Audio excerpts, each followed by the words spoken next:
عناوين ابتكار وإرادية ملتی සුබ ایران را දවසක් කියලා ප්‍රාර්ථනා කරන هنوز ඔයාලා درست හැමෝටම. نتوانستند بفهمند ඉරානය යන و වචනේ اگه ඇසුණු විට බොහෝ بفهمند දෙනෙකුගේ සිතට එන්නේ ඉස්ලාමීය නීතිය, ජාත්‍යන්තර ගැටුම් සහ තෙල්. නමුත් ඔබ සිතන රටකට වඩා ඉරානය බොහෝ සෙයින් වෙනස්. බටහිර සම්බාධක හා සටන් මැද්දේ වුවද ඉරානය ලෝකයේ බලවත් රටවල් අතරට එන්නේ කොහොමද? අපි අද මේ ගැන කතා කරමු. channel එක subscribe කරලා නැත්නම් subscribe කරලා එකතු වෙන්න කියලා ආදරෙන් ඉල්ලා සිටිනවා. මෙවැනි දැනුම සහිත වීඩියෝ ඔබ අතරට ගෙනීමයි අපගේ අරමුණ.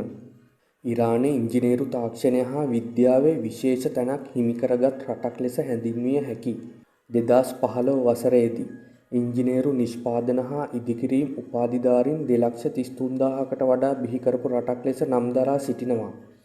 2016 වසර වන විට උපාධිධාරීන් 3,35,000කට වඩා බිහි කර තිබෙනවා. ජනගහනයට සාපේක්ෂව ගත් විට ඉංජිනේරු උපාධිධාරීන් වැඩිම රට බවට ඉරානය පත්ව තිබෙනවා. ජනගහනය ලක්ෂයකට ඉංජිනේරු උපාධිධාරීන් 292ක් ඉරානය විසින් බිහි කරලා තියෙනවා. 2022 වර්ෂය තුලදී ඉරානයේ විද්‍යාත්මක පත්‍රිකා 11,400කට වැඩියෙන් ප්‍රකාශයට පත් කර තිබෙනවා.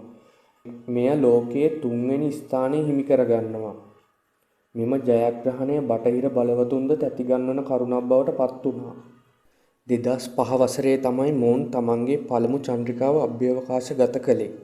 එතනින් පටන්ගත් ගමන මේ වන විට චන්ද්‍රිකා ගණනාවක් අභ්‍යවකාශගත කරමින් අභ්‍යවකාශ තාක්ෂණයේ පුළුල් පරාසයක් හිමි කරගෙන තිබෙනවා.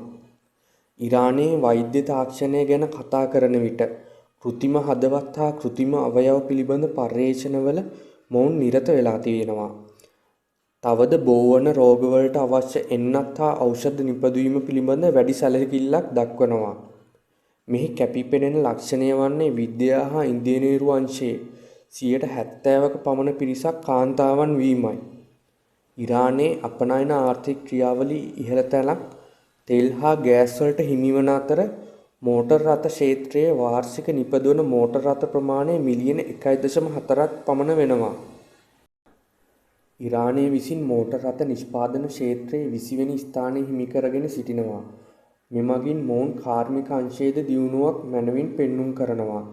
ඩ්‍රෝන තාක්ෂණය අතින්ද ඉරානය විශේෂ ස්ථානයක් හිමි කරගෙන අතර ආරක්ෂක අංශවලට අවශ්‍ය ඩ්‍රෝන නිෂ්පාදන මේ අතර ප්‍රමුඛ ස්ථානයක් ලබාගෙන සිටිනවා. තවද මිසයිල සබ්මැරින් යුද්ධ ටැංකි නිෂ්පාදනය කිරීමද මොවුන් සිදු කරනවා.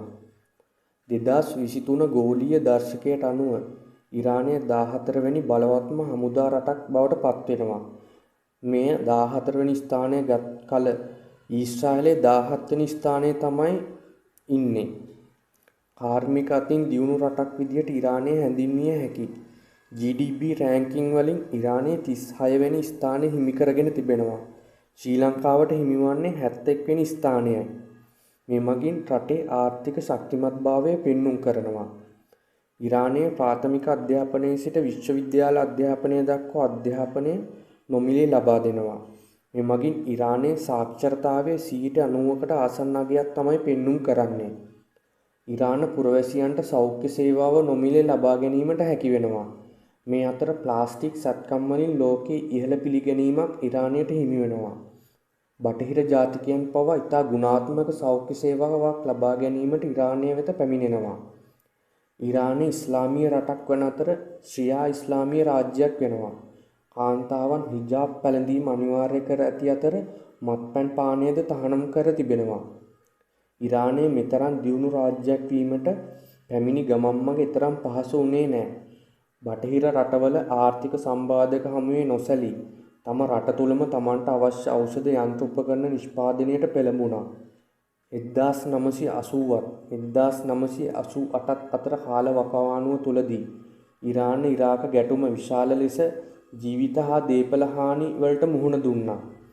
ඉරාකයට බටහිර රටවල් වල සහ ගල්ෆ් රටවල් වල සහාය ලැබුණත් ඉරානය තනිව සටන් කළා. මෙම සිදුවීම මගින් ඉරාන ආරක්ෂක කර්මාන්තයේ වර්ධනයක්ද පෙන්눔 කෙරුවා. ඊශ්‍රායලයේ මොසාඩ් ඔත්තු සේවය විසින් ඉරාන න්‍යෂ්ටික විද්‍යාඥයන් ඝාතන සැලසුම් කාලයක් තිස්සේ සිදු කරනු ලැබුවා. මීට දින කිහිපයකට කලින්ද න්‍යෂ්ටික විද්‍යාඥයන් ඉලක්ක කරගෙන එල්ල කර ප්‍රහාර වලින් විද්‍යාඥයන් පිරිසක් මිය ගියා. ඉරානයේ මානව සංවර්ධන දර්ශකය 0.8කට ආසන්න වෙනවා. එය ඉතා හොඳ මට්ටමක්. ඉරානයේ ආගමික රාජ්‍යයක ලක්ෂණ පෙන්눔 කළත් එරට ජනතාව බුද්ධිමත් පිරිසක්. ඉරානය පුරාණ පර්සියානු ශිෂ්ටාචාරය හා බැඳී පවතී. එම ගෘහ නිර්මාණ ශිල්පය, සාහිත්‍ය හා කලා ක්ෂේත්‍රයේද සිත් ගන්නාසුළු ස්වභාවයක් පෙන්눔 කරනවා. ඉරානය ශ්‍රී ලංකාවේ හොඳ මිතුරෙක් ලෙස හැඳින්විය හැකියි.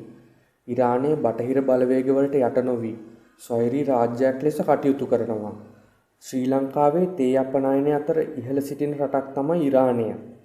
ඉරාන ඊශ්‍රායල ගැටුම උත්සන්න වූහොත් ලංකාවේ තේ අපනයනයට විශාල පහරක් එල්ලවන අතර තෙල් මිලද ඉහළ යාමට හේතුවක් විය හැකියි. මේ පිළිබඳ ඔබගේ අදහස පහලින් කමෙන්ට් කරන්න අමතක කරන්න එපා. මෙවැනි තවත් වීඩියෝ එකකින් නැවත හම්බ වෙනතුරු රැඳී සිටින්න.